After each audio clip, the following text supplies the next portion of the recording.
Tchad, échange de tirs au cours d'une tentative d'interpellation d'un opposant candidat déclaré à la présidentielle du 11 avril. Le gouvernement annonce au moins 2 morts durant cette opération.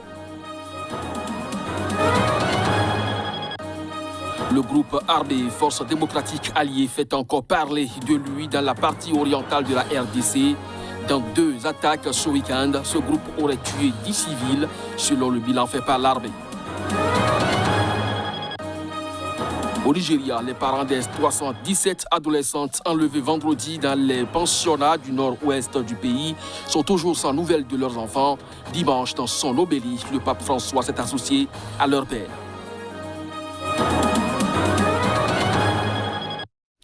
Bonjour à chacun, bonjour à tous et bienvenue dans cette session d'information. Le groupe armé Forces démocratiques alliées fait encore parler de lui dans la partie orientale de la République démocratique du Congo. Dans 2 attaques attribuées à ce groupe ce week-end, le groupe aurait tué 10 civils selon le bilan fait par l'armée congolaise. Reportage.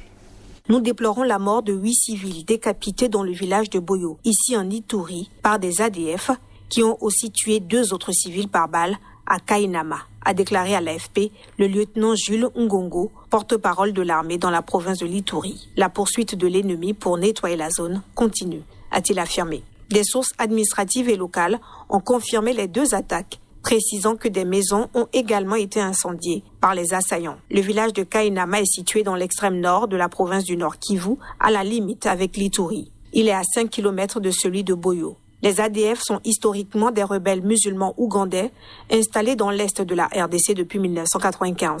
Sans s'attaquer à l'Ouganda depuis des années, ces bandes armées commettent régulièrement des massacres sur des civils sans défense depuis octobre 2014 dans la région de Béni et ses environs. L'armée congolaise mène des opérations militaires contre ces ADF dans cette zone depuis fin octobre 2019, sans toutefois avoir pu mettre fin au massacre. Dispersés par ces opérations militaires, les ADF opèrent désormais en petits groupes mobiles, selon des experts de l'ONU.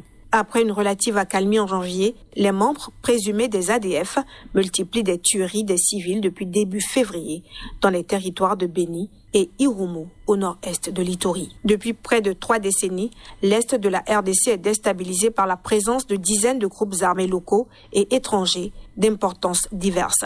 Dans un récent rapport, les experts du baromètre sécuritaire du Kivu ont recensé au moins 122 groupes armés actifs dans 4 provinces orientales. Au Tchad, tentative d'arrestation d'un opposant déclaré à l'élection présidentielle du 11 avril prochain. L'opération s'est soldée par 2 morts selon un bilan officiel publié par le gouvernement. Aux dernières nouvelles, l'opposant reste toujours retranché chez lui. Reportage.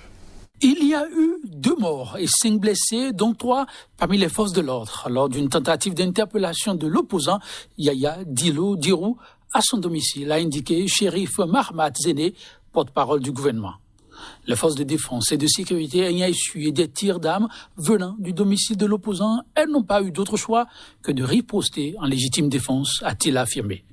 Le gouvernement condamne avec la dernière énergie cette rébellion armée au cœur de la capitale qui n'est qu'une tentative de déstabilisation des institutions de l'État fomentée de longue date, a accusé le porte-parole. Dans la nuit, Yaya Dilo, un ancien chef rebelle devenu ministre, après avoir rallié le président Idriss Déby Itno, a indiqué sur sa page Facebook que sa maison à N'Djamena était encerclée par l'armée et la police. Et ils viennent de tuer ma mère et plusieurs de mes parents, a-t-il dit quelques minutes plus tard. Un blindé a enfoncé ma porte principale et la lutte pour la justice doit continuer pour sauver notre pays.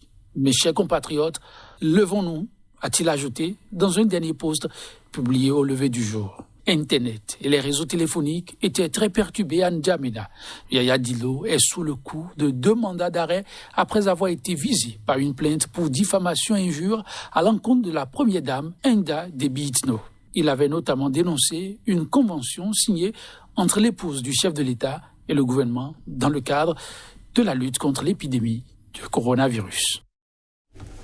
Au Nigeria, les parents des 317 adolescentes enlevées vendredi dans leur pensionnat du nord-ouest du pays sont toujours sans nouvelles de leurs enfants. Dimanche, dans son homélie, le pape François s'est associé à leur peine. Reportage.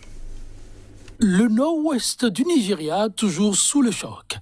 Des parents ayant appris la nouvelle de l'enlèvement de leur progéniture attendent désespérément leur retour. L'école pour jeunes filles de Djanguébé, dans l'est de Zamfara, était totalement déserte samedi et seuls quelques animaux errant sur les lieux perçaient le silence de mort autour du pensionnat où les 317 élèves ont été arrachés de leur dortoir par des hommes armés dans la nuit du jeudi à vendredi. À l'intérieur du bâtiment, il ne reste que des lits en métal superposés, de vieux matelas en mousse abîmés, des vêtements abandonnés et quelques autres effets. Les parents n'en reviennent toujours pas, les encadreurs non plus. Tous ont désormais les yeux tournés vers le gouvernement qui a annoncé s'être mis aux trousses des assaillants. Ce dimanche, à l'issue de la prière dominicale de l'Angélus sur la place Saint-Pierre au Vatican, le pape François a uni sa voix à celle des évêques du Nigeria, condamnant le vil enlèvement des 317 jeunes filles. Depuis le mois de décembre dernier, c'est la 3e fois qu'un pensionnat est attaqué dans les régions du nord-ouest du pays. Ces kidnappings de grande ampleur se multiplient dans cette région où des groupes criminels spécialisés dans les enlèvements contre rançon opèrent depuis une décennie. L'inquiétude de nombre d'ONG désormais est que la multiplication de ces kidnappings n'aggrave davantage la déscolarisation, particulièrement des filles, dans cette région qui compte déjà le plus grand nombre d'enfants n'allant pas à l'école au monde. Avec ses 200 millions d'habitants, le Nigeria, pays le plus peuplé d'Afrique, recevra mardi près de 4 millions de doses de vaccins contre Covid-19. L'information a été donnée par les autorités. Ces doses sont financées par le dispositif COVAX, en particulier aux pays défavorisés. Reportage. Le Nigeria va recevoir 3,92 millions de doses de vaccins AstraZeneca mardi 2 mars. Peut-on lire dans un communiqué de l'Agence nationale en charge de la campagne de vaccination. Cette livraison fait du pays le 3e en Afrique de l'Ouest à bénéficier du dispositif COVAX après le Ghana et la Côte d'Ivoire. Au total, le Nigeria doit recevoir 16 millions de doses à travers ce dispositif au cours des prochains mois. Ces premières doses seront destinées en priorité au personnel de santé. Le pays de Muhammadu Buhari veut vacciner au moins 70% des Nigérians de plus de 18 ans d'ici les 2 prochaines années, mais ce chiffre paraît très ambitieux compte tenu des immenses défis sécuritaires et logistiques dans le pays. Le Nigeria comptait dimanche 155 417 cas de Covid-19 recensés, dont 1905 décès. Mais ces chiffres sont sous-évalués, le nombre de tests réalisés étant faible. En outre, un variant du coronavirus a été découvert ces derniers mois dans le pays, mais des recherches sont toujours en cours pour déterminer s'il est plus contagieux et mortel. En Tunisie, le principal parti au pouvoir fait une démonstration de force. Il a mobilisé ses milliers de partisans dans les rues à Tunis. L'initiative risque d'accentuer les tensions en plein bras de fer entre cette formation islamiste Ennahda et le président de la République. Alors que la crise sociale accentuée par la pandémie du coronavirus se double de difficultés budgétaires grandissantes, le puissant parti Ennahda convie ses militants dans les rues. Une véritable démonstration de force au regard de la mobilisation. Le président Kaïs Saïed, qui jouit d'une importante popularité, a rejeté fin janvier un remaniement voulu par Ennahda pour assurer au gouvernement le soutien de sa coalition parlementaire. En l'absence d'une cour constitutionnelle, le conflit s'éternise, paralysant le gouvernement depuis 6 semaines.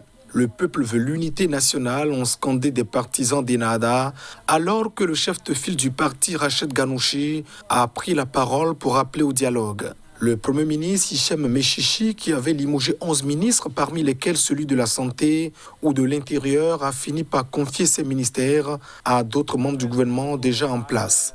L'instabilité politique qui a entravé les réformes de fond depuis la révolution de 2011 s'est accentuée depuis l'arrivée au pouvoir du président Kaïs Saïed. Le Fonds monétaire international a alerté dans un communiqué samedi sur l'urgence des réformes pour diminuer le déficit. Il a appelé à réduire la masse salariale publique et les subventions sur l'énergie, soulignant que la dette publique deviendrait insoutenable à moins d'adopter un programme de réforme solide. Les indépendantistes du Front Polisario ont repris les armes mi-novembre et accusent aujourd'hui les Nations Unies d'être responsables de l'impasse politique et de faire le jeu du Maroc au Sahara occidental, territoire disputé depuis 30 ans. Ils voudraient compter sur Joe Biden pour une sortie de crise. Reportage. 45e anniversaire de la République arabe sahraoui démocratique. Défilés militaires et civils sous les ovations d'un peuple tout conquis et admiratif. Mais le cœur n'aura pas été entièrement à la fête, mais aussi à la réflexion.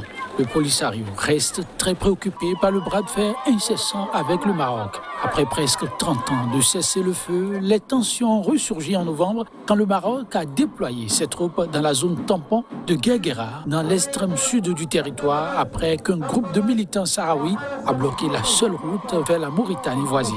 Frustré par l'impasse du processus onusien, le Polisario a repris les hostilités et se dit en état de guerre de légitime défense. Soutenu par l'Algérie, le Polisario réclame un référendum d'autodéfense prévu par l'ONU, tandis que le Maroc propose un plan d'autonomie sous sa souveraineté.